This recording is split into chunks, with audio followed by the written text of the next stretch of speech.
बहुत मज़ा आया।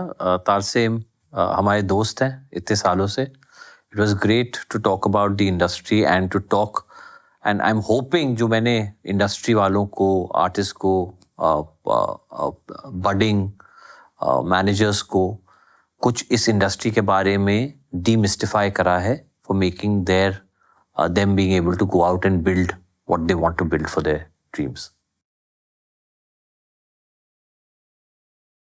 हाय guys, welcome back to the music podcast. हमने आपसे प्रॉमिस किया था कि हम आपको क्रिएटिव लोगों से तो मिलवाएंगे, आर्टिस्टों से तो मिलवाएंगे, आर्टिस्टों के अलावा भी अलग अलग जो बिजनेस के सेगमेंट है म्यूजिक इंडस्ट्री में, उनके एक्सपर्ट से आपको मिलवाएंगे। आज जो हमारे गेस्ट हैं, मैं उनको 2016 से जानता हूँ। पहली बार जब मैं उनसे मिला था तो एक स्टूडेंट की तरह मिला था, क्योंकि मुझे भी म्यूजिक इंडस्ट्री की बहुत सारी चीज़ों के बारे में पता नहीं था। वो 25 साल से म्यूजिक इंडस्ट्री में है। 1999 में उन्होंने हंगामा के साथ काम करना शुरू किया था और आज वो कंपनी के सीईओ है। हंगामा के साथ उन्होंने काफ़ी सारे प्रोजेक्ट्स स्पेयरहेड किए हैं, काफ़ी सारी नई इनोवेशन, काफ़ी सारी नई टेक्नोलॉजी, काफ़ी सारी नई चीज़ें उन्होंने उस बिज़नेस में की है। जब से मैं उनसे मिला उसके बाद ऑल अबाउट म्यूज़िक में उन्होंने हमारा बहुत साथ दिया। हम काफ़ी शहरों में गए, बहुत सारे आर्टिस्टों से मिले, उन सारे आर्टिस्टों को डिस्ट्रीब्यूशन, मोनेटाइजेशन, कॉपीराइट, पब्लिशिंग, कैसे अपने काम को आगे बढ़ा सकते हैं, डिजिटल सर्विसेज को कैसे यूज़ कर सकते हैं, ये सारे इंटरेक्शंस में वो हमारे साथ रहते थे।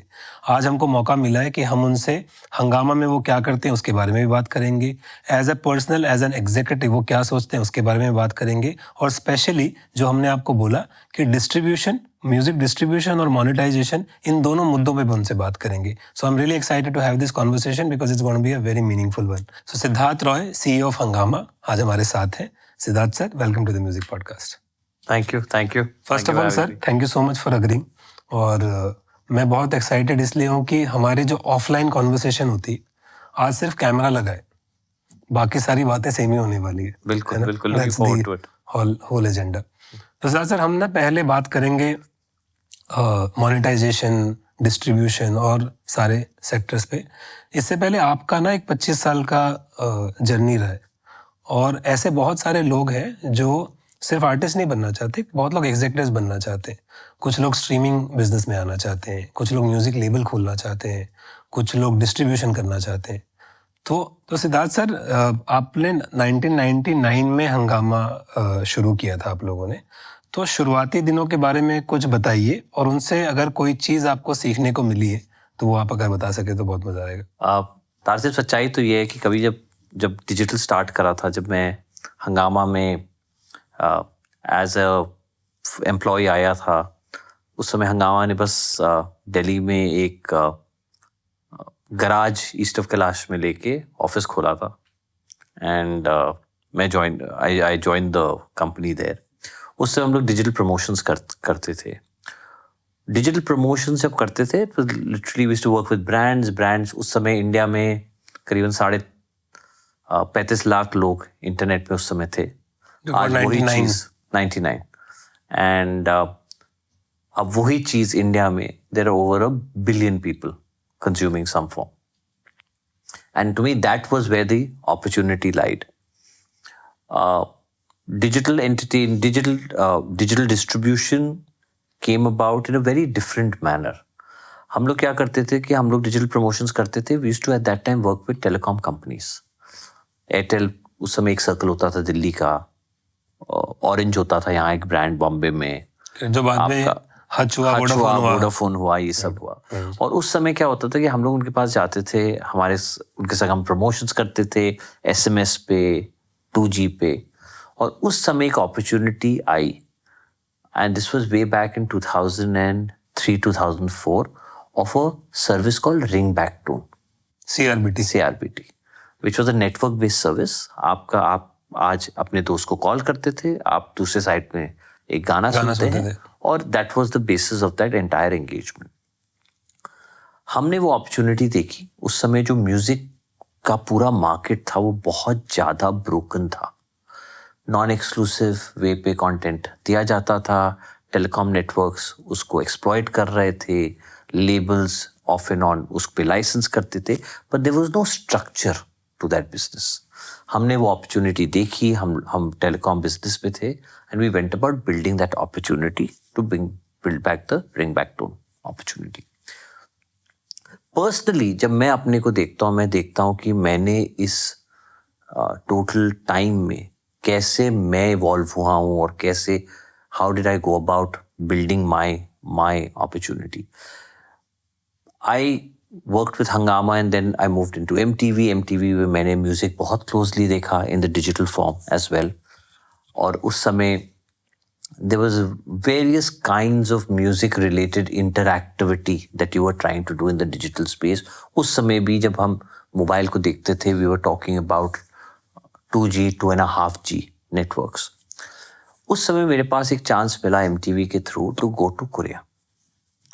कोरिया में मैंने पहली बार म्यूजिक को इन द स्ट्रीमिंग फॉर्म देखा, जहां मैंने देखा कि ये 40 मिलियन लोगों की कंट्री है और वहाँ 15 से 20 मिलियन एक म्यूजिक सर्विस यूज कर रहे हैं. और वह पहला मार्केट था जहाँ pirated music was smaller than legitimate music. वो अपॉर्चुनिटी जब मैंने बहुत क्लोजली देखी over the time that I spent in Korea, और कोरिया दैट टाइम इंडिया के कंपैरेटिव में 6-8 साल आगे दौड़ रहा था, तो मुझे मालूम था कि something like this is an opportunity will come back. And as India का डेटा, इंडिया का मार्केट चेंज होएगा, आप वो अपॉर्चुनिटीज देखोगे. द डिफरेंस जो आपका क्वेश्चन था अबाउट, अगर हम 4 चीजें बोले कि वो क्या 4 चीजें आपको देखनी चाहिए for you to be wanting to get into the business. आपको एक चीज तो ये होनी चाहिए, the fact that digital entertainment can be in various forms. वो म्यूजिक है, वो वीडियो है, वो गेमिंग है. There are various forms of digital entertainment consumption today. वो चीज as a consumer, as a student, you can be involved. उसके बाद आगे आता है कि क्या आप करना चाहते हो. You can be a creator, you can be a distributor, you can be an enabler in the form of an influencer, you can also be doing other allied. It is just like any other business.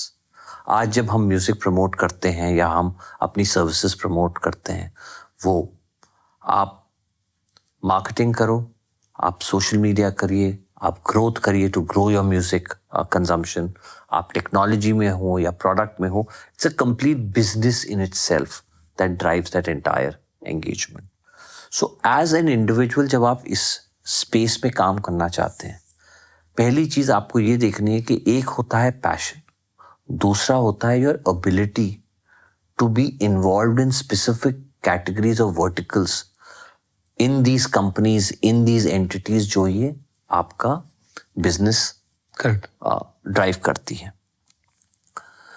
Confusion सबसे ज्यादा होता है when a person believes that he likes music, he is passionate about music, and he will join these companies and automatically he will start meeting talent and that talent will give him a chance to grow. That actually doesn't happen. That's true. At all. Okay. जो पूरा category है where you go and you find talent and develop talent, और आपने ये बहुत extensively करा है during your period of time, जहाँ आपने आर्टिस्ट को over time develop करा है and you brought them to what the scale of life is. In the same manner आपको यहाँ जाके वो काम करना पड़ता है. तो आज आप बोलते हो कि आप डिस्ट्रीब्यूटर हो, ओके. आप क्या करोगे? आप जाओगे, आप लेबल से बात करोगे, आर्टिस्ट से बात करोगे, मैनेजर्स से बात करेंगे, उनका कंटेंट आप प्रोसेस करोगे, उसको इन अ साइंटिफिक मैनर आप मेटा डेटा करोगे, आप टैग करोगे, क्योंकि यही मेटा डेटा है, यही टैग्स हैं जो आपके सिस्टम्स में जाते हैं, जो प्रोसेस होते हैं, जिस बेसिस पे जब एज अ कंज्यूमर आप सर्च करते हो, उस बेसिस पे वो गाना पॉपअप होता है. So all of this becomes the science and operations of getting the music distributed right. It is not कि मेरे पास 30,000 गाने और सर ये 30,000 गाने ले लीजिए, अब मुझे आप डिस्ट्रीब्यूशन दे दीजिए. You have to work to structure the music out. It's a science and an operation of getting your music packaged in the right way.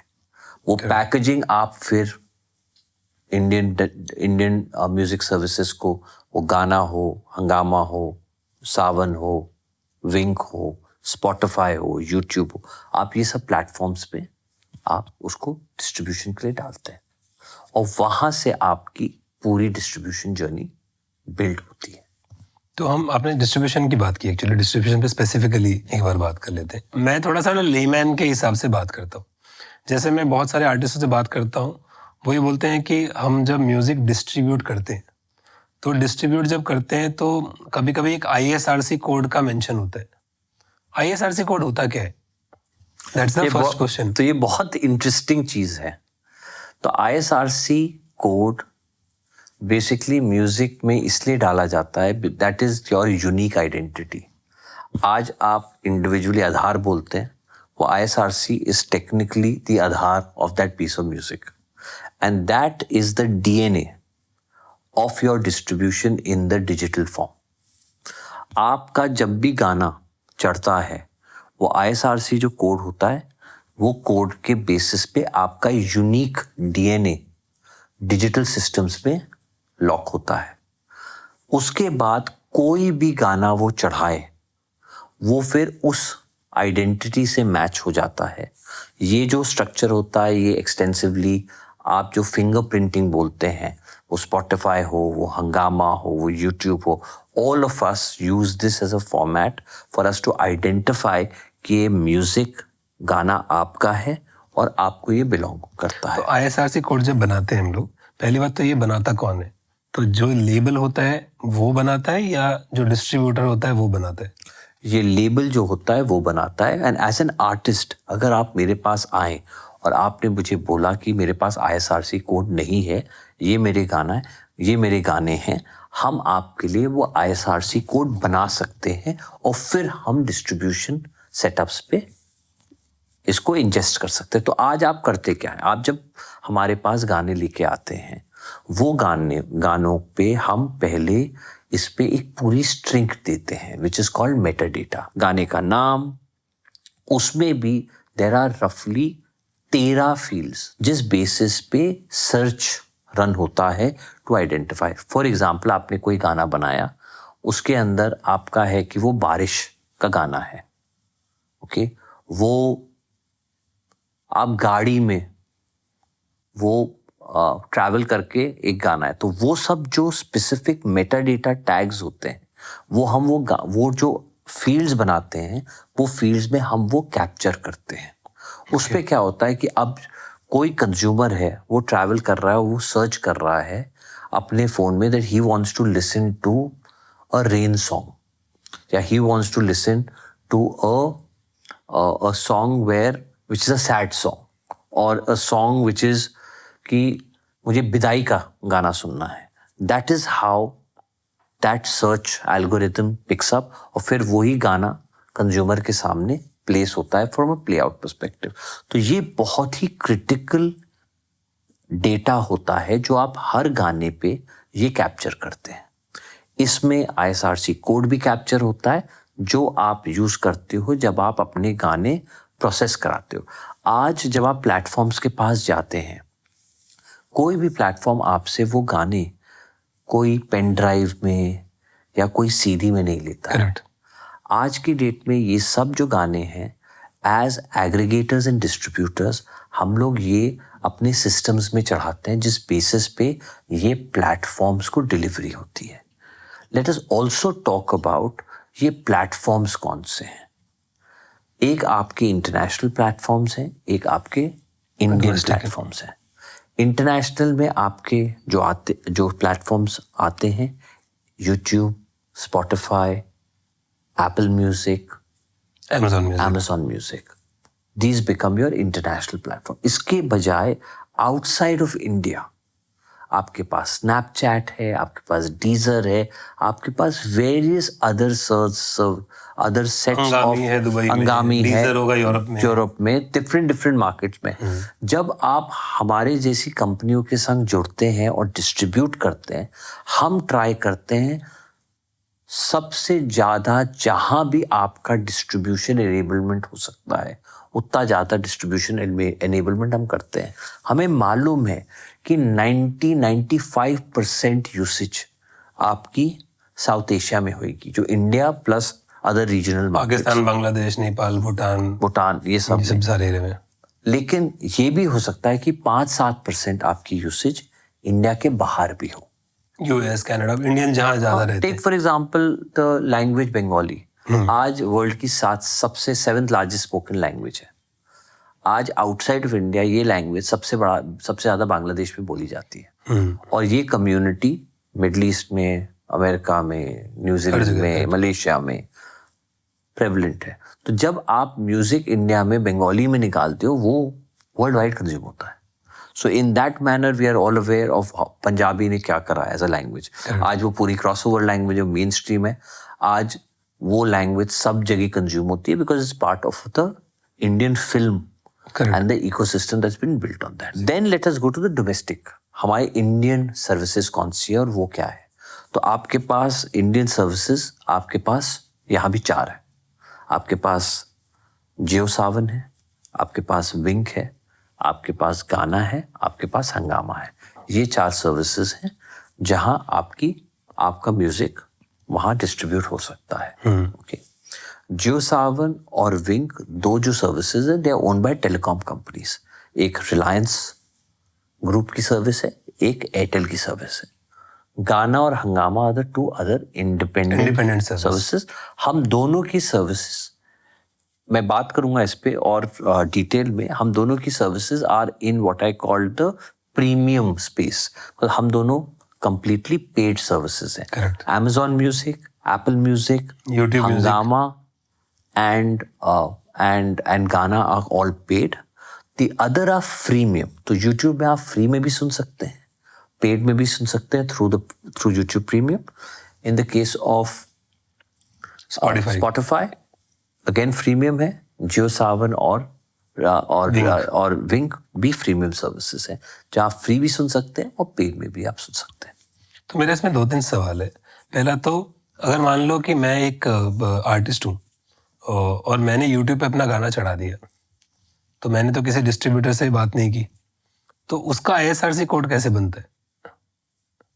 क्या वो बाय डिफॉल्ट बनता है या उसका भी बनाना पड़ता है? उसका बाय डिफॉल्ट बनता है।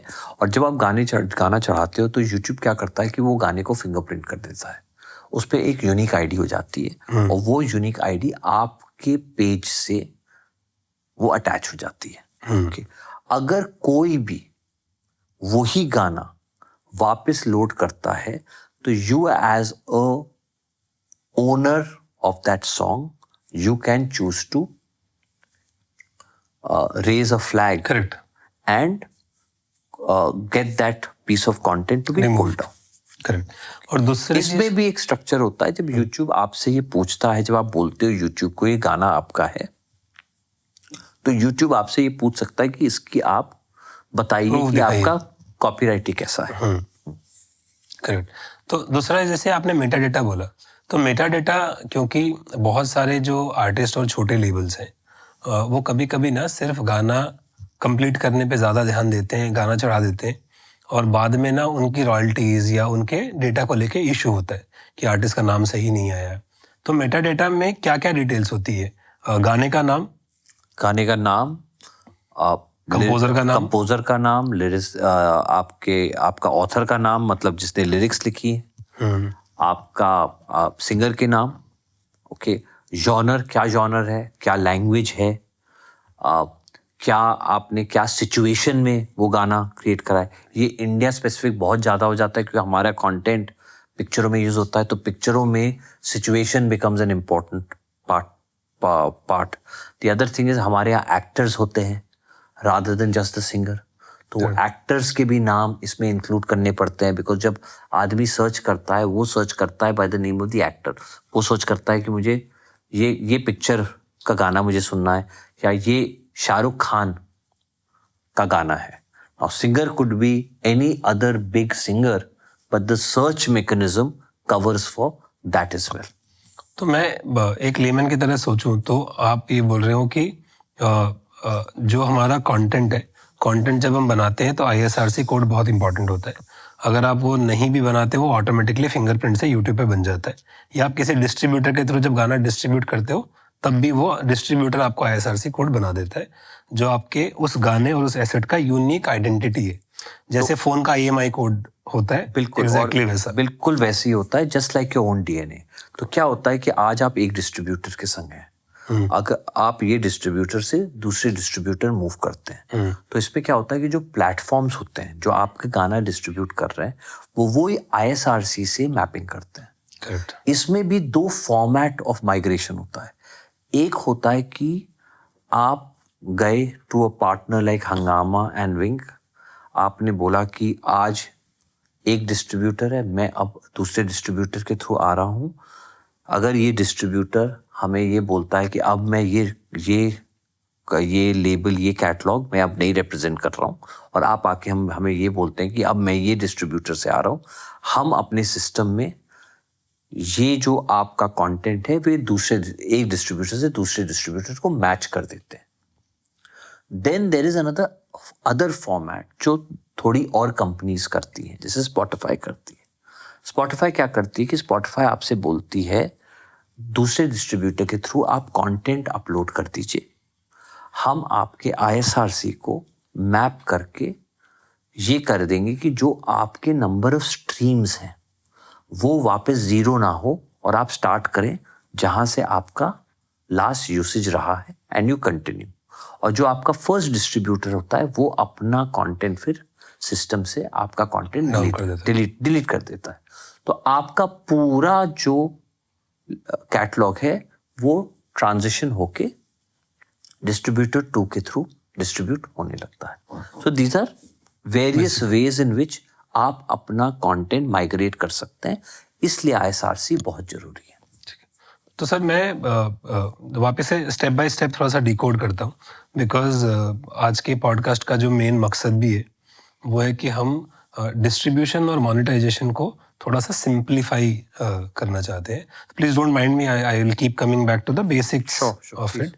तो एक लेमैन के लिए डिस्ट्रीब्यूशन होता क्या है, कितने तरीके के डिस्ट्रीब्यूटर इंडिया में एग्जिस्ट करते हैं, और ये डिस्ट्रीब्यूशन काम कैसे करता है in the basic sense, so that अगर कल को कोई आदमी डिस्ट्रीब्यूट करना चाहता है तो वो चॉइस मेक। सो इसको भी ब्रेक करते हैं। Let's first start with distribution. ये जो डिस्ट्रीब्यूशन स्ट्रक्चर है ये आज इंडिया में कैसे स्ट्रक्चर्ड है। आपके पास ग्लोबल मेजर्स हैं, जो मेजर डिस्ट्रीब्यूटर्स हैं, ये आते हैं in the form of major labels. उसमें यूनिवर्सल, सोनी म्यूजिक, तो यूनिवर्सल का मेरे ख्याल से वर्जिन म्यूजिक है, सोनी का ऑर्चर्ड है, वार्नर का अपना वार्नर आज की डेट में इंडिया में कर रहा है, लेकिन वार्नर का भी ग्लोबली एक इंडिपेंडेंट लेबल है जो I am thinking in future they may choose to bring to India as well. फिर आपके पास बिलीव है, ओके, ये आपके चार बड़े मेजर डिस्ट्रीब्यूटर्स हैं विच एट अ ग्लोबल लेवल। उसके बाद आपके पास इंडिपेंडेंट प्लेटफॉर्म डिस्ट्रीब्यूशंस हैं ग्लोबली, जिसके अंदर ट्यूनकोर, मर्लिन, ये सब पार्टनर्स आते हैं, जैसे हो गए CD Baby, which is complete CD Baby, which is a complete DIY। इसके अंदर फॉर एग्जांपल हमारा भी जो हम हंगामा आर्टिस्ट लाउड करते हैं वो भी टेक्निकली अब पूरा DIY है। इंडिया में इस स्ट्रक्चर में फ्रॉम अ डिस्ट्रीब्यूशन पर्सपेक्टिव हंगामा का प्लेटफॉर्म है जो हंगामा डिस्ट्रीब्यूशन करता है, बोथ थ्रू हंगामा artist loud on the independent artist space, और हंगामा का मेन स्ट्रीम है जहां film music, other labels come and distribute through us. You have PDL, which is a regional co-option of labels. काफी labels को distribute करते हो। Distributed regional labels को focus करते हैं, वहां से भी distribution होता है। उसके बाद आपके पास और छोटे varied छोटे distributors हैं, mid size, small size, हाँ, तो उसके अंदर एक RDC करके है जो फोकस करता है in Gujarati, in Odia, in Rajasthani, so that he becomes one partner over there. So like that आपके पास मेरे हिसाब से डिस्ट्रीब्यूशन के लिए आपके पास इनफ ऑप्शंस हैं कि आप डिस्ट्रीब्यूट कर सकते हो डायरेक्टली। बट सर अगर मैं एक आर्टिस्ट हूँ, मैं कैसे चूज करूं कि मुझे कौन सा डिस्ट्रीब्यूटर करना चाहिए, मतलब how are all this distributors different from each other? So basically आपको डिस्ट्रीब्यूशन या पर स्ट्रीम या पर डाउनलोड पे आपको क्या वैल्यू मिलती है, उस बेसिस पे एक्चुअली आप डिसाइड करते हो कि आपका क्या डिस्ट्रीब्यूशन स्ट्रक्चर होता है। तो पहले हम बात करते हैं कि आप जो राइट दे रहे हो, आप क्या राइट दे रहे हो। करेक्ट। आप जो राइट दे रहे हो, you are basically giving them a right for sound recording. Okay, there are two specific rights, एक साउंड रिकॉर्डिंग है और एक पब्लिशिंग राइट। करेक्ट। ओके, हम जो सब लेते हैं लार्जली हम साउंड रिकॉर्डिंग का राइट लेते हैं, हम पब्लिशिंग का राइट नहीं लेते हैं। पब्लिशिंग में there are various publishing companies, independent small entities. अगर आप साउंड रिकॉर्डिंग देखिए, साउंड रिकॉर्डिंग आज की डेट में आप ऑडियो वीडियो का लेते हैं। मेनी टाइम्स जो आर्टिस्ट या लेबल्स आते हैं उनके पास कभी कभी सिर्फ ऑडियो होता है, हो सकता है उन्हें वीडियो ना हो। करेक्ट। वो भी हमारे लिए as a distributor works completely fine. It does not need to be कि हर ऑडियो का वीडियो होना चाहिए, पहली बात तो विच इज देयर। तो आप हमें ऑडियो वीडियो देखते हो, इसमें एक स्पेसिफिक राइट होता है which is called a sync right. वो चीज from a sound recording perspective भी हम लेते हैं for distribution for short form video. जहां आप देखते हैं कि आप इंस्टा रील्स देख लीजिए या आप यूट्यूब शॉर्ट्स देख लीजिए या आप टिकटॉक देख लीजिए, वो स्पेसिफिक राइट उसके लिए यूज होता है। तो वो राइट भी आप हमें देते हैं। ओके, ये राइट हम वीडियो रिलेटेड सर्विसेज में रोल आउट करते हैं, ऑडियो स्ट्रीमिंग सर्विसेज पे रोल आउट करते हैं, और शॉर्ट फॉर्म सर्विसेज में सिंक रिलेटेड राइट्स भी हम एनेबल करते हैं। ये जो पार्टनर्स होते हैं, ये जो कंटेंट है, ये कंटेंट दो फॉर्म पे डिलीवर होता है। एक होता है इन the form of free, which the consumer is consuming for free, and the second is when he's consuming from a paid perspective. Premium user जो है। Absolutely. So पहले में क्या मॉडल है कि as a service customer comes in, customer consumes for free. इसमें जो platform owner होता है उसके पास different ways for him to make money. He makes money in the form of advertising. Advertising customer देखा, वही चीज आप यूट्यूब पे देखते हैं। आप यूट्यूब पे जाते हैं, आप देखते हैं प्री रोल, उसके बाद आप वो गाना सुनते हैं। वो pre roll is a format in which revenue comes to the platform and the platform creates a share of revenue with the partner. Then there is the premium space. उसमें क्या होता है कि हर कंज्यूमर पैसे देता है for monthly, quarterly, annual service. वो जो पैसा है, that money gets divided on whatever you do as usage for that month. So if you've taken a 12-month service as a premium user, आपका जो पैसा होता है वो divided by 12 हो जाता है। तो अगर मान लो मैंने 500 रुपए एक साल के दिए तो मेरा वो 40-45 रुपए एक महीने का हो जाता है। Correct. ये 40-45 रुपए जो प्लेटफॉर्म प्रोवाइडर है, जो आपने एज अ कंज्यूमर स्ट्रीम करा, वो 40-45 rupees in a ratio of percentage, that money gets broken up, and जितना आपका कंटेंट कंजम्पशन है उस रेशियो में वो पैसा आपके संग आता है। So let me take an analogy. मैं एग्जांपल लेता हूँ, वो बहुत सिंपल है। लेट अस से वो प्लेटफॉर्म ने आपसे 100 रुपये लिए। वो 100 रुपये में पहले तो गवर्नमेंट टैक्स जाएगा आपका 18% GST। रिमेनिंग जो पैसा है वो पैसे से आप पे करते हो as what you call the payment system. आज आप गूगल पे से पे करते हो या एप्पल पे से पे करते हो, उसमें ये दोनों अपने शेयर्स लेते हैं platform owners. That ranges right now anyway from 15 to 30%. Okay. You remove that. So you remove it is the large sum. Okay. So you remove the tax, you remove that whatever is Payment the gateway gateway fee. Okay. And in the case of UPI, it is only 1%. So ये भी है as a benefit. Okay. The remaining money that is there, 50 to 52% becomes the industry pool. Industry pool का मतलब जो content royalty pool सबके लिए बनता है, वो आर्टिस्ट हो, लेबल हो, that becomes a structure. वो स्ट्रक्चर से आप सबको पैसे डिस्ट्रीब्यूट होते हैं। तो यहां से अगर मैं लेबल हूं, लेट अस से 100 रुपये है, 18 रुपये का है, it is down to 82 rupees. 82 rupees में आपने 30 रुपये हटाए which is the platform fee, या 15 रुपये हटाए which is the platform fee. Let us say मैंने 15 रुपए हटाए, 65 rupees, 65 just for the sake of calculation 65 का 52% या 50%, let us say 32 to 35 rupees becomes 50% the platform keeps and 50% it distribute to the content owners. Now, इससे आपका जो share है, अगर मेरा 10% मार्केट शेयर बनता है मेरे लेबल और कंटेंट से, तो मुझे वो 35 रुपीज का 3.5 रुपए मिलेगा. मैं एक सिंपल भाषा में, अगर किसी कंज्यूमर ने 1 महीने का 50 रुपए दिया तो वो कट के 25 रुपए तो टैक्स में ही चला गया, ठीक है. अब जो 25 रुपए बचा है उसका 52% 12.5 रुपए अब वो कंटेंट ओनर्स को देंगे. अब वो 12.5 रुपए में से जितना आपका गाना उसने सुना, अगर मैं कंज्यूमर हूँ, मैंने 40 घंटे सुना, उस 40 घंटे में से मैंने जिसका जितना गाना सुना, वो 12.5 रुपए डिवाइडेड बाय 40 घंटा multiplied by the number of streams और the time I have consumed, वो पैसा आपके पास जाता है. Correct. तो ये क्योंकि यूनिट इकोनॉमिक्स में छोटा है, बट जब आप लाखों में सुनते हैं, और ये अगर वही मैं आपसे बोलने वाला था, मैं अगर ये मिलियंस में करेंगे तो पूरे महीने का कैलकुलेशन होता है. सो महीने का इंडस्ट्री पूल होता है, महीने का मार्केट शेयर बनता है, और मार्केट शेयर से आपको, तो ये तो हो गया पेड सर्विस. ये पेड सर्विस. तो स्पॉटिफाई की पेड सर्विस, विंग की पेड सर्विस, यूट्यूब की पेड सर्विस, मेरी पेड, गाना, सबकी, ये तो पेड सर्विस का मैकेनिज्म हो गया. और ये ग्लोबल मैकेनिज्म जो मैंने आपको बताया, ऐसे ही ग्लोबली डिस्ट्रीब्यूट होता है. आज इंडिया में नहीं, आप अमेरिका में चले जाएंगे, अमेरिका में आपका कंटेंट यूज हो रहा है, इसी फॉर्म फैक्टर पे आपको वहां से भी पैसे मिलेंगे. लेकिन जो फ्री सर्विस है, so free is based on streaming.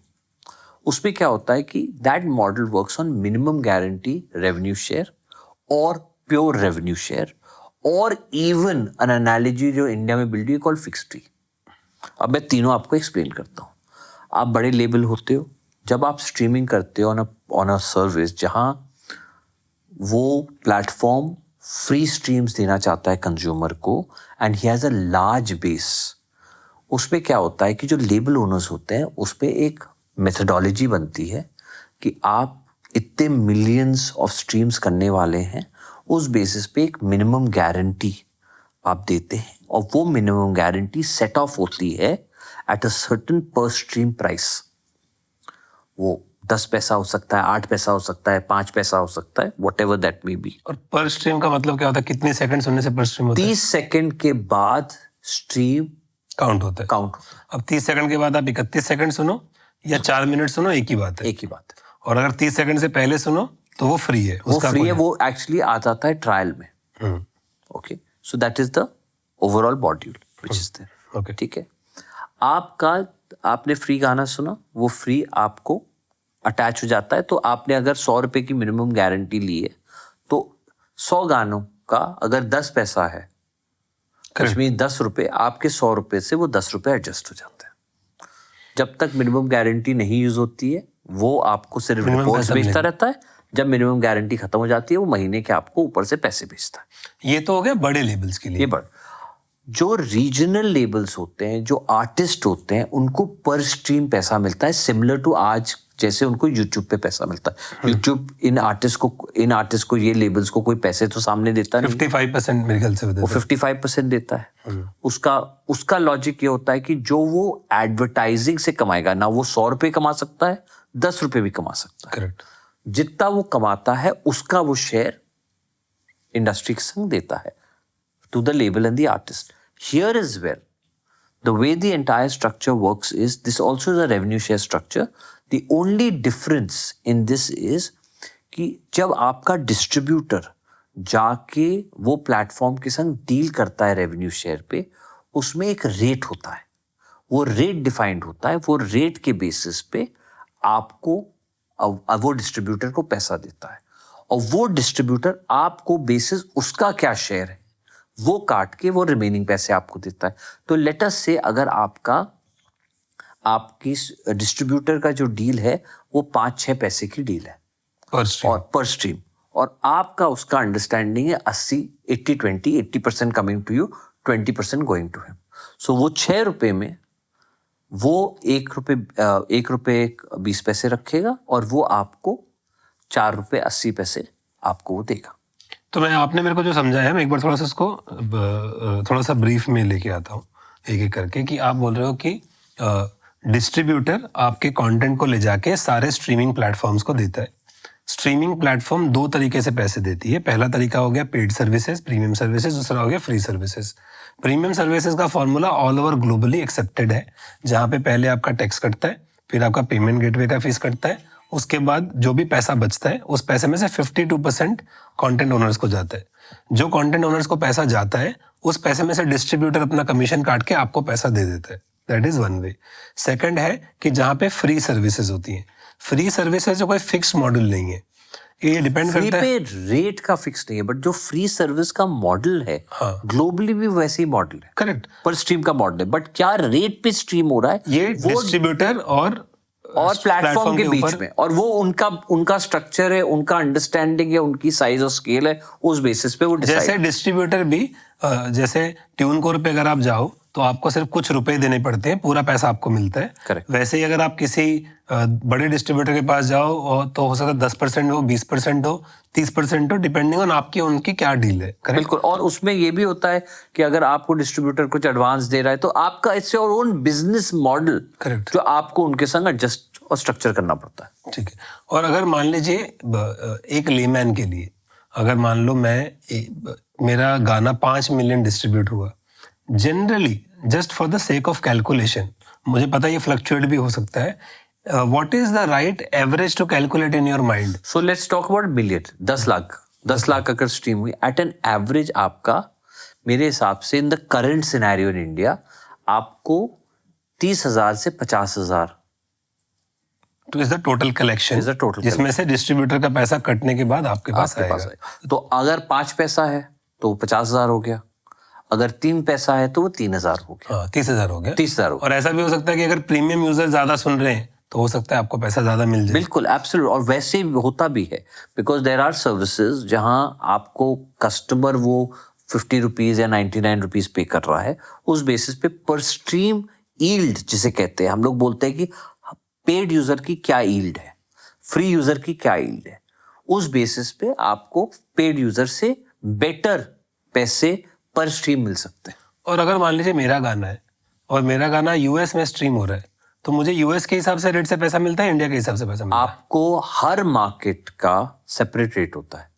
आप जब ग्लोबल मेजर्स के संग डील करते हो, वो स्पॉटिफाई हो या वो अमेजॉन म्यूजिक हो या वो एप्पल म्यूजिक हो, हर मार्केट का रेट डिफरेंस। वो इंडिया में आज की डेट में अगर आपको मालूम है, एवरेज थ्रेशोल्ड इज 99 रुपीज। आज वो यूट्यूब हो, वो स्पॉटिफाई हो, हंगामा हो, हम सब लोग 99 रुपीज पर मंथ पे बेच रहे हैं। यही प्रोडक्ट यूएस पे बहुत ही डिफरेंट प्राइस पॉइंट पे बिकता है। तो उसका जो प्रीमियम कंटेंट पूल बनता है वो भी डॉलर में बनता है, पर स्ट्रीम भी जो होता है वो भी सेंट्स में बनता है। It is higher than the Indian price point. और ऑस्ट्रेलिया के लिए सेपरेट रेट होता है, यूके के लिए सेपरेट रेट होता है। तो जब आप पेपर साइन करते हैं, आपका डिस्ट्रीब्यूटर आपको बताता है कि किस रेट से आपको पैसे मिलेंगे। Okay, got it. तो एज एन आर्टिस्ट या as a small label, if I am signing a distribution deal with anyone, so मेरे को पहला ISRC कोड, मेटा डेटा मेरे पे क्लियर होना चाहिए, मेरी क्लियरेंस होनी चाहिए राइट्स की। मैं डिस्ट्रीब्यूटर चूज करूं on the basis of 4-5 option है। एक DIY भी है जो मैं खुद कर सकता हूँ, डू इट योरसेल्फ है, कुछ बड़े मेजर्स हैं, और बाकी आप हैं, और ऐसे बहुत सारे और भी डिस्ट्रीब्यूटर्स हैं जिनके थ्रू हम डिस्ट्रीब्यूट कर सकते हैं। उस डिस्ट्रीब्यूटर का अलग अलग फ्री सर्विसेज के साथ रेट फिक्स होता है जो हमको पता होना चाहिए, फिर उसका कमीशन भी फिक्स होता है। इस एनालॉजी से हमको पैसा मिलता है। और इसमें एक चीज ये याद रखती है कि जब आप डिलीवरी करते हैं डिस्ट्रीब्यूटर को, आपको हाईएस्ट क्वालिटी डिलीवर करना चाहिए।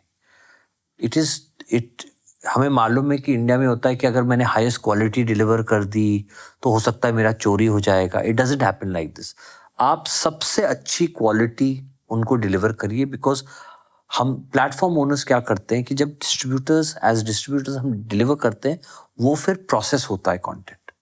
जब प्रोसेस होता है तो आज की डेट में at an average, knowing India, knowing कि हमारी क्वालिटी ऑफ कनेक्टिविटी चैलेंज रहती है, हम लोग 4 से 7 डिफरेंट फॉर्मेट्स पे, विच इज बिट रेट्स में, वो कंटेंट रखते हैं। आप वही स्ट्रीम 128 के पे सुन सकते हैं, 256 पे सुन सकते हैं, आपकी क्वालिटी के हिसाब से सुन सकते हैं। 320 लॉसलेस पे सुन सकते हैं। आप सब फॉर्म पे सुन सकते हैं, बट जब तक आप मुझे टॉप का क्वालिटी नहीं दोगे, मैं आपको, जब मैं हाई फॉर्म पे जाता हूं और आपकी क्वालिटी अच्छी नहीं होती, फिर वो इम्पैक्ट करती है। सो हाई क्वालिटी का क्या मैट्रिक्स होता है? वेव फॉर्म की बात कर रहे हैं? Wave is the best way to deliver, वो is the best and the highest form to deliver. फिर जब वो प्रोसेस होता है तो MP3 MP4 फाइल्स जो बनती हैं उसमें आपका 128K 256 320 is now the norm. पहले हम इंडिया में 128 से नीचे भी जाते थे, बिकॉज इंटरनेट का उस समय चैलेंज रहता था, तो उस समय हम वो क्वालिटीज भी रखते थे from an India centric delivery. But अब ऐसा नहीं अब है। नहीं। तो ये तो हो गया ऑडियो स्ट्रीमिंग का, समझ में आ गया गणित।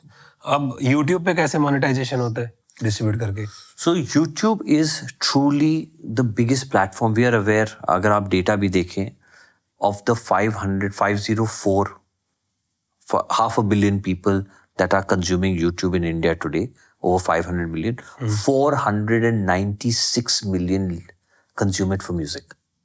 Okay, so truly it is the biggest music platform in the world, and we are aware of how big they are in India. Okay, आज वहाँ जो प्लेटफॉर्म है, आप अपना म्यूजिक अपलोड करते हैं, you could upload your music as an artist, celebrity, label. वो as an artist जब आप करते हो अपलोड, एक है आप अपने आप वो पेज मैनेज करिए, आपका अपना पेज है, आप उसको मैनेज कर रहे हैं और आप ऑर्गेनिकली आप अपना डिस्ट्रीब्यूशन और रीच बढ़ा रहे हैं। सेकंड इज, आप अपना पेज बनाते हैं जिसका आपका गाना है, आप ये कोई लेबल या डिस्ट्रीब्यूशन पार्टनर के संग अटैच करते हैं। उसमें दो चीज होती है, एक ये होती है कि आपका जो म्यूजिक है, और क्योंकि वो अटैच्ड है to a content, it's called a content management system, CMS जिसे कहते हैं। सो इसमें क्या होता है कि ऑर्गेनिकली आपका म्यूजिक दूसरे लोगों को मिलता है, because you are part of that content management system. That's one. Second is monetization. अगर वो CMS अच्छी CMS है, उसमें जो YouTube का एल्गोरिदम चलता है to attach monetization ads, those CMSs get higher quality of advertising, in turn higher yield in advertising. So जब हम YouTube की एनालॉजी देखते हैं 1 मिलियन वीडियो स्ट्रीम्स की, उसमें एट एन एवरेज आपको 15 से 20 हजार रुपए as at a distributor level मिलते हैं, और फिर आपका जो शेयर होता है डिस्ट्रीब्यूटर के संग वो आपको मिलता है। इसमें एक और राइट निकलता है आपका। उसमें क्या होता है कि जब आप कंटेंट चढ़ाते हैं, अगर आपका गाना कोई और कंज्यूमर उसको एज UGC यूज कर रहा है, कोई और किसी ने कोई वीडियो बनाया है जिसके अंदर अंडरलाइंग आपका म्यूजिक है, UGC मतलब यूजर जनरेटेड कंटेंट, किसी और यूजर ने कंटेंट बनाया और आपका गाना यूज किया उन्होंने, तो उसका क्या होता है कि जो भी कुछ रेवेन्यू या पैसा आपके कंटेंट की वजह से वो उस आदमी ने, वो कंज्यूमर ने बनाया है, तो वो जो पैसा आता है, बिकॉज आपका गाना यूट्यूब में फिंगरप्रिंट हो जाता है, वो क्लेम या वो बेनिफिट आपको आ जाता है। और ये भी अगर CMS वाले हैं तो वो अच्छे से कर पाएंगे। एब्सोल्युटली। इंडिविजुअली आपके लिए करना थोड़ा मुश्किल है, बिकॉज आपके वो वेरीफाइड CMSs है, quality of ranking of those CMSs are higher, so they are able to get better return on the same view जो आप जनरेट कर रहे हैं, उसी व्यू में वो बेसिकली बेटर मोनेटाइज कर रहे हैं, because there are better CMS। तो सर मेरे को एक कंफ्यूजन है, मेरे को पहले भी था कि जब हम ऐड देने जाते हैं यूट्यूब पे तो 20 पैसे 25 पैसे 30 पैसे की ऐड होती है, जब हम रेवेन्यू देखते हैं तो वो 2 पैसे 3 पैसे का आता है। ऐसा क्यों? अगर 20-25 पैसे का 55% करो तो 10 पैसा होना चाहिए। सो जो यूट्यूब का सिस्टम है, यूट्यूब क्या कहता है कि YouTube generates billions and billions and billions of views. जब एडवर्टाइजिंग डॉलर चेस होता है उस पे, तो यूट्यूब का advertising also gets delivered through a programmatic model. अब प्रोग्रामेटिक क्या होता है? प्रोग्रामेटिक ये होता है कि आप जब यूट्यूब पे एडवर्टाइज करते हो तो आप बोलते हो कि मुझे म्यूजिक में एडवर्टाइज करना है, मेन स्ट्रीम बॉलीवुड में एडवर्टाइज करना है, it should be dance numbers, okay, and only Hindi as an example. उस बेसिस पे YouTube अपना एल्गोरिदम रन करता है और आपका जो पूरा कैंपेन है वो सर्व आउट करता है इधर। जब आपका कैंपेन, और उसमें क्या होता है कि the entire measurement of the campaign are views, okay, there are completed views. इसीलिए आप जब YouTube का वीडियो देखते हो तो उसमें कभी कभी आपको दिखता है कि वो जो 1 to 5 सेकेंड का लिंक होता है जहां आप एड को स्किप करते हो, वो नहीं है। Those are called non-skippable ads where you need to watch the full ads. So उसका एक रेट डिफरेंस होता है। जो हम लोग देखते हैं जहां आपके स्किपेबल एड्स आते हैं, उसमें जो पैसा आ रहा है और जितने व्यूज हो रहे हैं उसमें डिवाइड होके यील्ड बनती है। तो it is not you are advertising today, तो आपने 20 पैसे पे 1000 वीडियो व्यूज खरीदे, वो पूरा जो व्यूज है और जो टोटल रेवेन्यू है जब वो डिवाइड होती है तब आपकी जो यील्ड है वो 1 पैसा, 5 पैसा, 3 पैसा हो जाती है। और हर व्यू पे शायद ऐड नहीं भी आ सकती है। मेनी टाइम्स, अगर आप देखिए मेनी टाइम्स नहीं आती। Plus there is a thing called cost per click. I may choose and do a campaign on YouTube which is called a CPC campaign, which is called a cost per click. उसमें जो आप view देख रहे हो उसके लिए मैं as an advertiser पैसे नहीं दे रहा हूं। अगर आप वो व्यू क्लिक करोगे तो मैं वो पैसे दूंगा। YouTube वही पैसे को लेके ब्रेकअप कर देता है on the number of views. और इसमें भी सेम होगा, अगर कोई US में ऐड दिख रहा है तो ज्यादा पैसे मिलेंगे। एब्सोल्युटली। और तो अगर आपको आज की डेट में अगर Indian content, and this is a very very classic example of, मैं एक एनालॉजी यूज करूंगा of a partner who is a Tamil music partner of mine. वो जो तमिल म्यूजिक पार्टनर है, he makes more money out of Malaysia and US than what he makes out of India. Because Malaysia में rate ज्यादा add के yield जाता है, America में yield जाता है। यही चीज आप जब हिंदी देखते हो और आप हम लोग के पास देशों में देखते हो, आप पाकिस्तान देख लीजिए, नेपाल देख लीजिए, वहां यील्ड्स कम होती है बिकॉज एडवर्टाइजिंग नहीं है। यही चीज आपने मिडिल ईस्ट में कर दिया, सऊदी अरेबिया में कर दिया, US में कर दिया, UK में कर दिया, कनाडा में कर दिया, आप देखेंगे आपकी यील्ड्स बढ़ जाती है। YouTube में एक खासियत है कि YouTube में music related offering is different from all of the other YouTube। तो जब आप YouTube पे पार्टनर ढूंढते हैं, even from a CMS perspective, he should have the ability to claim your audio and video. ये चीज के लिए ये बहुत ही इंपॉर्टेंट पॉइंट है जब आप YouTube पार्टनर सिलेक्ट करते हैं। इसीलिए पहली चीज आपको पार्टनर CMS से ये पूछना पड़ता है कि can he claim music, does he have the rights to claim music. अगर वो राइट टू क्लेम म्यूजिक नहीं है तो फिर आपका यील्ड कम हो जाएगा। आपका म्यूजिक CMS होता है, एंटरटेनमेंट CMS होता है, then there are other CMSs। Music CMS is very distinct CMS, and there are very limited entities that have that CMS, and it is with them that you get the highest yield. Got it. जैसे आपने एक estimate दिया कि अगर मेरा गाना audio streaming पे चलता है तो 3 से 5 पैसा एस्टिमेट करना is a decent thing. Again it's not a benchmark कि ऐसा ही होगा।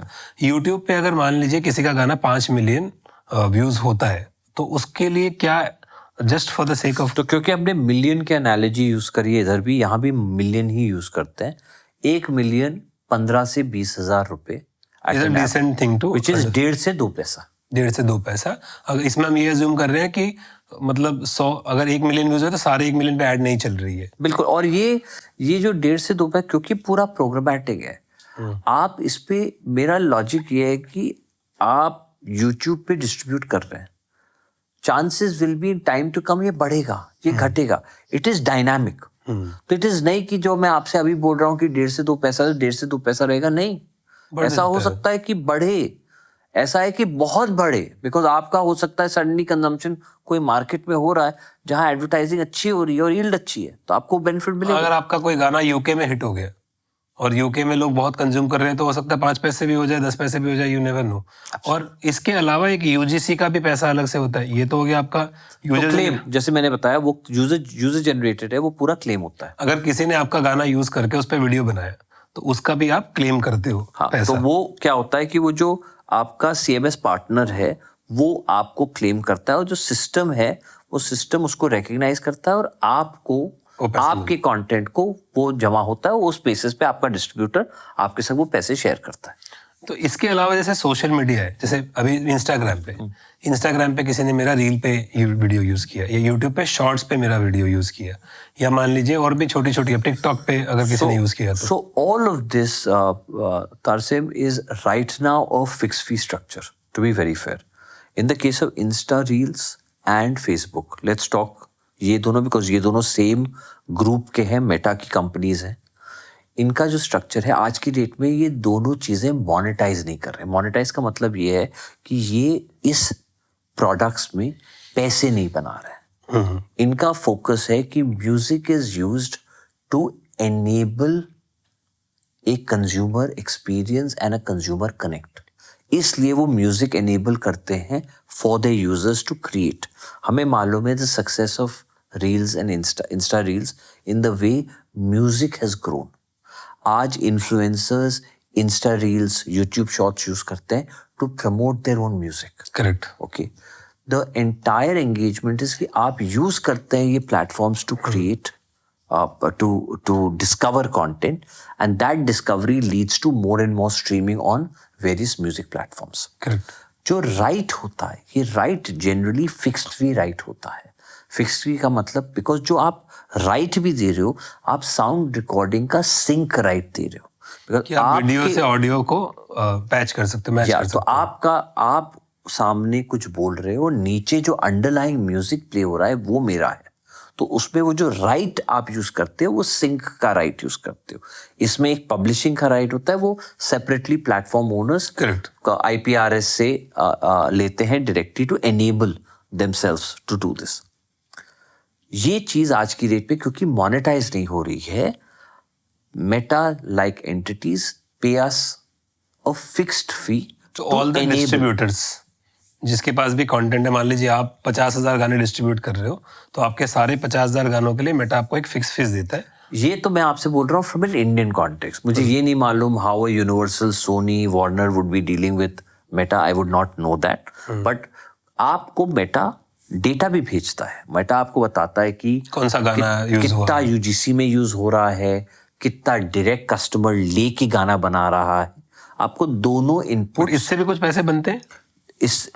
आप सिंक से जो आपको फिक्स फी मिलती है वो तो पैसे जरूरी बनते हैं। It's not as big as जो यूट्यूब व्यूज से मिलते हैं या स्ट्रीमिंग से मिलते हैं। Absolutely, because this is an area that is still being developed. जैसे इंडिया में अगर आपको याद है, शॉर्ट फॉर्म सर्विसेज आई थी, मौज शहजाद आया था, टकाटक आया था, जोश आया था, ये सब ने राइट्स हमसे लिए। 1-2 साल मैक्सिमम चले, उसके बाद इनके पास चैलेंजेस आए, ये राइट्स ले नहीं पाए। ओके, तो we have seen that full journey of these services come and die from a perspective of not wanting to have the capacity to take. आज ये सर्विसेज एग्जिस्ट करती हैं, लेकिन from a music perspective we did not as an industry see further growth in being able to license to these partners. But is music an important framework, an inherent framework of the short form video space? Without doubt. We're aware of what TikTok has done globally. TikTok is the world's largest enabler of music consumption. We're aware of this. Okay. आज यही चीज Insta Reels और YouTube Shorts fulfill कर रहे हैं. How this will in the future make money for the distributor, the artist, the industry, time will tell. But is this a right and should that be exploited? Without doubt. It's a right that should be exploited and we should all try and see how this can be grown. Okay, so मुझे बताइए, अगर 100 रुपए revenue आता है content से, master से, 100 रुपए में से कितना परसेंटेज एक स्टैंडर्ड के लिए, कितना परसेंट आता है ऑडियो स्ट्रीमिंग से, कितना परसेंट आता है यूट्यूब वीडियो से, कितना परसेंट आता है UGC से, और कितना परसेंट आता है और अदर ये शॉर्ट फॉर्म ऑफ मिला के, जस्ट फॉर एन एवरेज? सो अगर आप ये देखेंगे 3 years back, YouTube would have contributed about 60 for the regional side even 70-75%. Okay, the remaining was contributed by the streaming services. Short form उस समय होता नहीं था. अगर मैं अभी देखूं तो आपका YouTube would contribute about 35-40%. This is a generic. It could be a lot more higher for regional. अलग-अलग बंदे का अलग-अलग भी हो सकता है वो. The streaming services put together now would be contributing about 45-50%. So streaming is the bigger. The bigger. Actually, YouTube भी streaming ही है, but YouTube because is of video based. 40% आप YouTube देख लीजिए, the remaining 50% being this and 10% being the UGC / short form. Okay. तो sir actually हमने ना जैसे मैंने बोला कि अभी मोनेटाइजेशन और डिस्ट्रीब्यूशन भी एक बहुत लार्ज सब्जेक्ट है. ये जितना बेसिक हमने समझाया है, अगर ये बेसिक भी किसी को समझ में आ जाए तो उसका बेसिक काम हो जाएगा. Once they go deep down into and ask specific questions, मेरे ख्याल से और डिटेल में समझ पाएंगे. हमने सोशल मीडिया पे पोस्ट डाला था तो बहुत सारे लोगों ने क्वेश्चंस भेजे. हो सकता है कुछ मोनेटाइजेशन से जुड़े हो, कुछ इससे डिस्ट्रीब्यूशन से जुड़े, कुछ और भी क्वेश्चन है. मैं एक बार वो क्वेश्चन लेता हूँ तो हम और शायद प्लीज स्पेसिफिक बात कर पाएंगे. पहला क्वेश्चन है कि मैं म्यूजिक इंडस्ट्री को कैसे इफेक्टिवली नेविगेट करूँ ताकि मैं सब्सटेंशियल इनकम बना सकूँ अपने लिए, और मैं म्यूजिक कम्युनिटी को भी कंट्रीब्यूट कर सकूँ. मैं एक सीरियस म्यूजिशियन हूँ जिसका स्ट्रॉन्ग इंटरेस्ट है बिजनेस एस्पेक्ट में, और मैं फिनेंशियल कंट्रीब्यूशन और क्रिएटिव कंट्रीब्यूशन के बीच में बैलेंस रखना चाहता हूँ. Okay, so let me break this into two parts. जो core creativity है, the fact that you're making great music and you're putting out great, that fundamentally can't change. चलना वहीं से start होता है, where you have good music, you've created good music and you're there, you want to distribute it. वो फिर then you work towards bringing in, you can go out and do it DIY. There are platforms today that enable this. You can go in through independent distributors, you can go in through global distributors, but you go through the entire process of putting through a structure and getting your music out there. एक बार आपने distribution करा, उसके बाद ये नहीं है कि आप बैठ गए और आप बिलीव करते हो कि क्योंकि आपने एक डिस्ट्रीब्यूटर के संग कंटेंट अपना डिस्ट्रीब्यूट कर दिया है, कंजम्पशन हो रहा है. आप फिर उस पे various formats of marketing and discovery of content करते हैं. यहाँ आपका आर्टिस्ट जाके परफॉर्म करता है, various ways in which you get people to listen to the music. That music's popularity starts then building the entire structure of you being able to grow your distribution. The other big thing to remember is that music release की भी एक cycle होती है.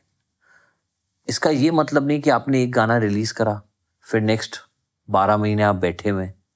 If you want to build this as a structured business, you want to build it this thing, you work towards building it in a structure where आपके पास content on a regular basis आप drop कर सकते हैं. आप वो content cross benefit ले सकते हैं, क्योंकि आपका क्या होता है कि जब आपका यूट्यूब का पेज है या आपने अपने प्लेलिस्ट बनाए हुए हैं ऑन टू सर्विसेज, उसमें आपके सब्सक्राइबर्स बढ़ते हैं. जैसे ही वो सब्सक्राइबर्स आप you get to a certain size, उनको ऑर्गेनिकली उनको कम्युनिकेशन आता है जब आप नया गाना ड्रॉप करते हो. उस बेसिस पे आपकी discovery of your new content becomes easier. तो सर अगला सवाल है कि किसी आर्टिस्ट को, इमर्जिंग आर्टिस्ट को डिस्ट्रीब्यूशन प्लेटफॉर्म चूज करने के टाइम किन चीज़ों का ध्यान देना चाहिए? मेरे हिसाब से 3 चीज़ें उन्हें फॉलो करनी चाहिए. ओके, एक है कि आपको कौन सबसे ज़्यादा सपोर्ट कर सकता है to get your fundamental distribution structure right. Because आपको राइट गाइडेंस मिलनी चाहिए, दैट इज़ वन. सेकेंड, आपको ट्रांसपेरेंटली ये पता होना चाहिए कि जो आप डिस्ट्रीब्यूशन कंटेंट चढ़ा रहे हो कौन सी सर्विसेज पे जाएगा, उसका अप्रॉक्सीमेटली आपको क्या यील्ड मिलेगी. ओके, और तीसरी चीज़ है कि ये जो रिपोर्टिंग है, ये जो पूरा डेटा है, ये किस स्ट्रक्चर पे आपके पास आएगा. उसके बाद सिर्फ दो चीजें बनती है, एक है इनवॉइसिंग, लास्ट है कि वो कितने टाइम पे आपको पैसे देगा। अगर ये कोर मॉडल आप स्ट्रक्चर कर लेते हैं, that is the kind of partner that you should work towards.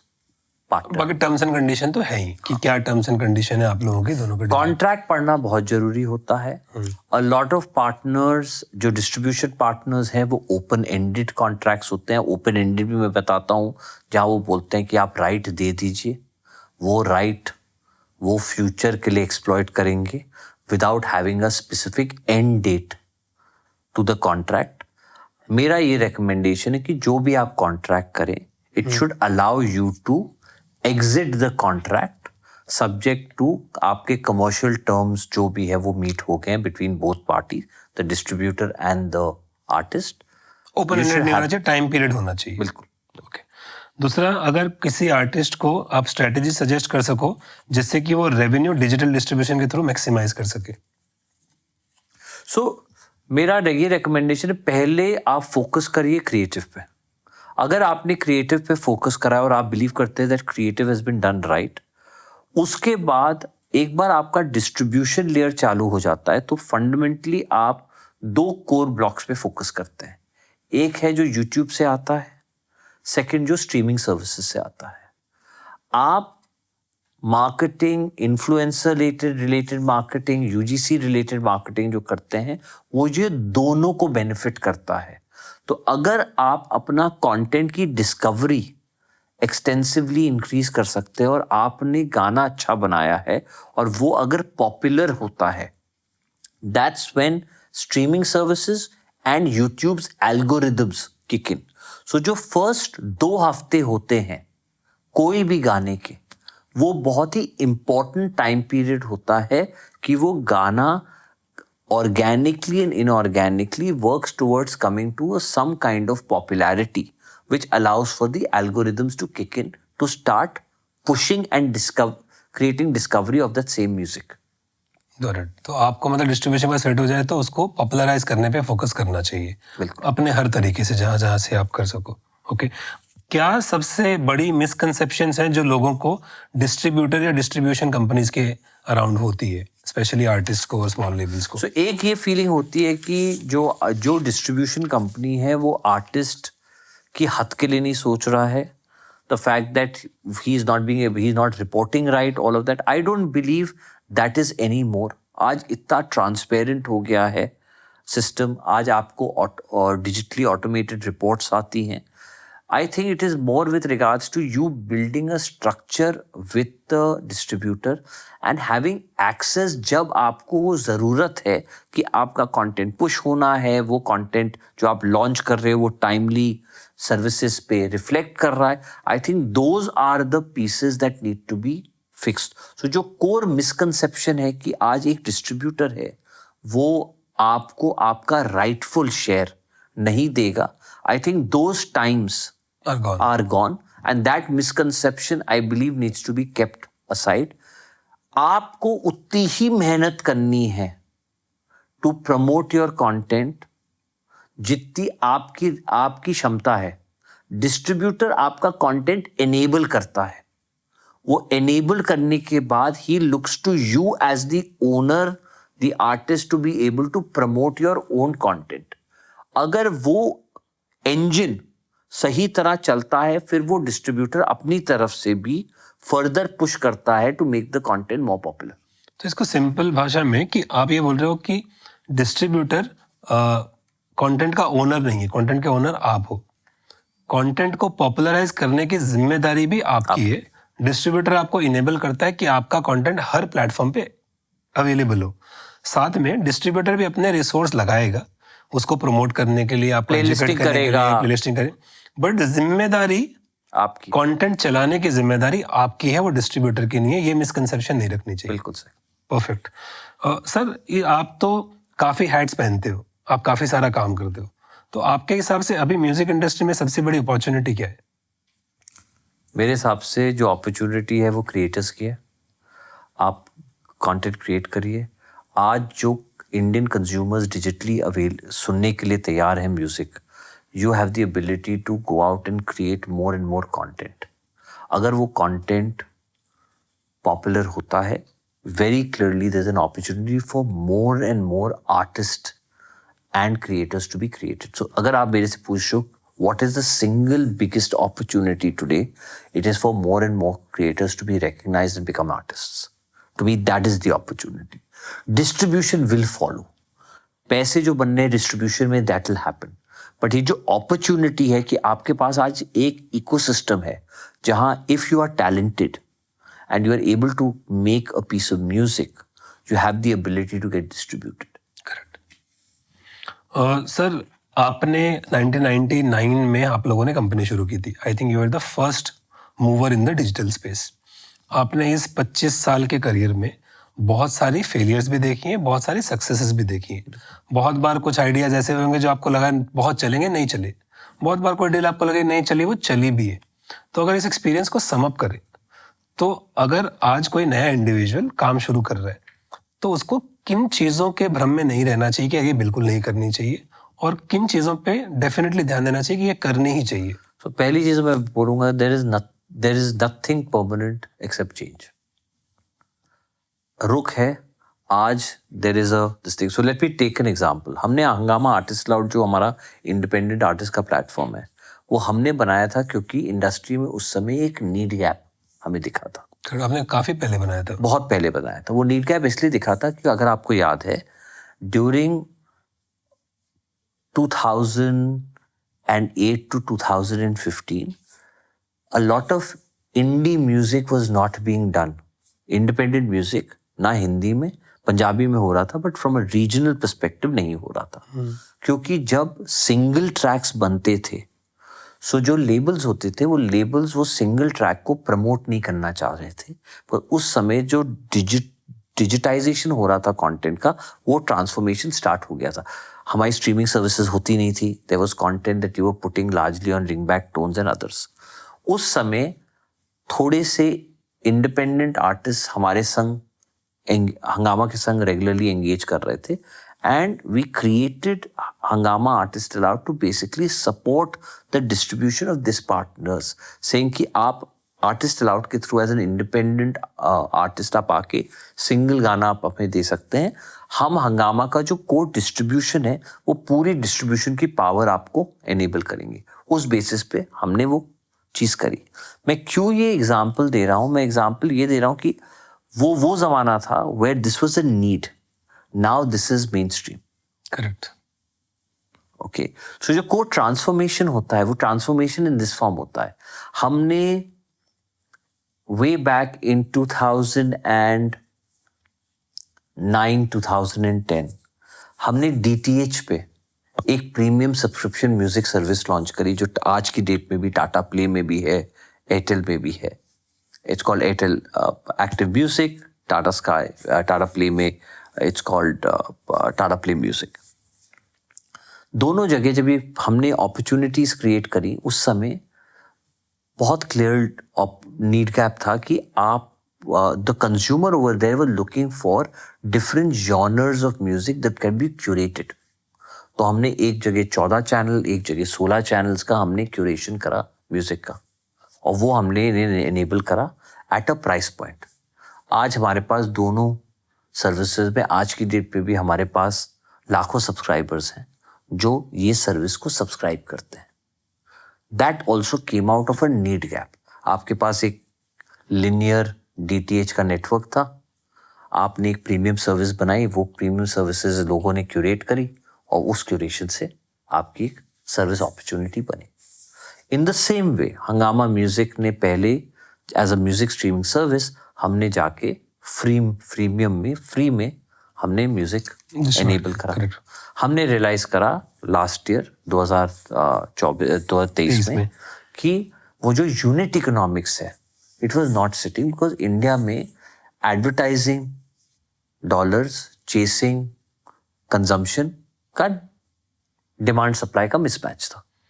तो we chose to move our music streaming service into a premium paid music streaming service.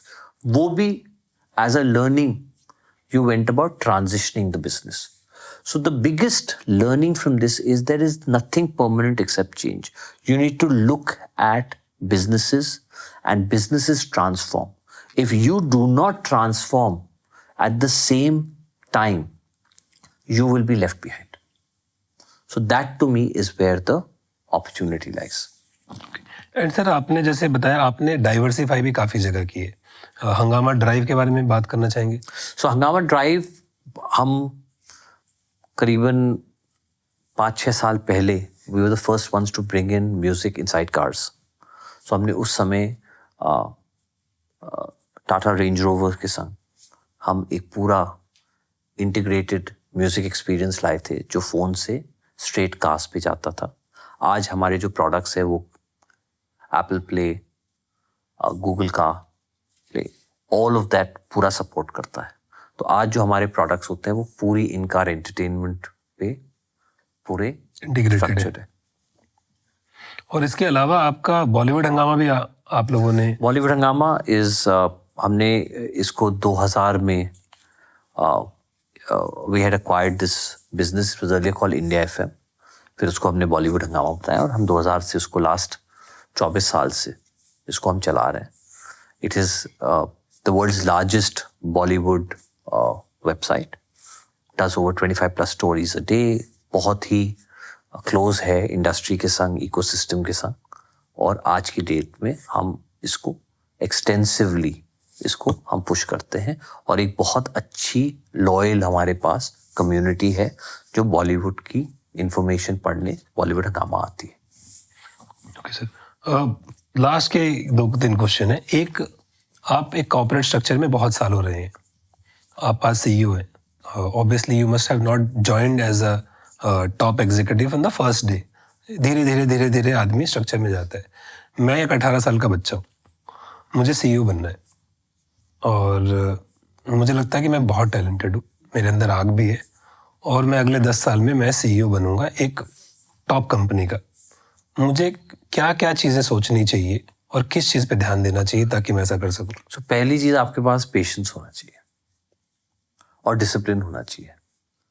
ये मैं क्यों बोल रहा हूँ कि जैसे आप ग्रो करते हो, your ability to understand, listen to your people around you and then be able to take a decision that allows you to move up the ladder जिसे कहते हैं, वो बहुत इंपॉर्टेंट होता है. सो जो हम बिजनेसेस करते हैं उसका क्या कोर महत्व है, उसका क्या कोर ऑब्जेक्टिव है और आप उस बिजनेस और उस थॉट प्रोसेस से कितने अलाइंड हो, वो बहुत इंपॉर्टेंट होता है. इसमें ये भी होता है कि जब आप अपने सीनियर्स के संग बात करते हैं, जो आप अपने सीनियर के संग पॉइंट ऑफ व्यू देते हैं, it is extremely good for you to interact and be able to share what you feel about the business and how you see the business grow. वो सब माने रखता है as you move up the ladder. Okay. So एक होता है team work, second होता है leadership. Both go hand in hand. As you mature and build your career. The other thing is that you should also have the ability to know when you made a mistake. And once you've made the mistake, you learn from your mistake. To me, that quality is an extremely important quality when you're building yourself from a career perspective. सबको चोट लगती है, आपको उठना है और आपको चलना है और फिर आपको भागना है. बट जब आप गिरते हो, आपको ये पता होना चाहिए था क्यों गिरे थे और आप उस वजह से वापस नहीं गिरोगे. Okay, मेरा इसमें एक और लिंक्ड क्वेश्चन है कि आप अभी CEO है. किसी भी CEO से कोई भी कंपनी, बोर्ड या कंपनी सबसे बड़ी उम्मीद क्या रखती है? What is the most important benchmarks और targets which the business head has to fulfill to be able to be justified for that post और द जॉब? सो इसको मैं 2 वे से आंसर करूंगा. एक तो मैं ये बोलूंगा कि as the CEO of the company, what do you want to create and leave? You want to leave a legacy behind. You want to create value for your shareholders and value for your employees. That's one part of the overall structure. Now, what is value? Value is not valuation. Value is जो आप believe करते हो कि आप as a leader, you have employees, they have families. You're taking care of your employees who are in turn taking care of your family. So you try and build an organization that is able to support that entire vision, which means you're running a good, strong business. You're being able to create value, both material for your employees, and in turn आप अपने share holders के लिए value create कर रहे हैं। अच्छा, मेरा आखिरी सवाल, इतना टाइम हो गया, आपने बहुत सारा कुछ किया, नेक्स्ट क्या है for you as an individual और you as a professional both? So one thing is very clear is that at this stage of where I am, what I continue to look at is आप अपने career से, business से जब आप step back करते हो, you always look back ऐसे कि आपने क्या दिया इंडस्ट्री को, आपने क्या दिया अपने फ्रॉम द कैटेगरी और जो जिस एरिया में आपने काम करा है, आपने क्या दिया back to your community. So to me giving back is what I want to do, and I want to be involved, and I want to, the next set of years that I have, I want to be giving back more and more to both the community as well as the industry that I've been a part of. Thank you so much sir. पहली बात, आपने बहुत खुल के बात की. I am sure कि distribution और मोनेटाइजेशन इससे भी बड़ा सब्जेक्ट है. 1 घंटे में, 1.5 घंटे में समझ में आ जाए बहुत बड़ी बात है. 10 घंटे में भी लोगों को समझ में आए तो बहुत बड़ी बात है. लेकिन एक इनिशियल चीज़ें लोगों को मिलेगी. उसके बाद जब लोग थोड़ा सा स्टडी करेंगे और थोड़ा लोगों से इंटरेक्ट करेंगे तो उनको और डिटेल में समझ में आएगा. तो इतनी सारी इन्फॉर्मेशन के लिए देने के लिए थैंक यू. सेकंड, आपने कोशिश की और आपने उसको निभाया भी कि आप अपनी कंपनी की CEO के हेड से निकल के as a somebody who loves the industry and wants to empower the artist, आपने खुल के जवाब दिया. उसके लिए भी बहुत बहुत थैंक यू. और आपका जो भी इंडेवर है giving back to the society, all the best to you for that. Thank you sir.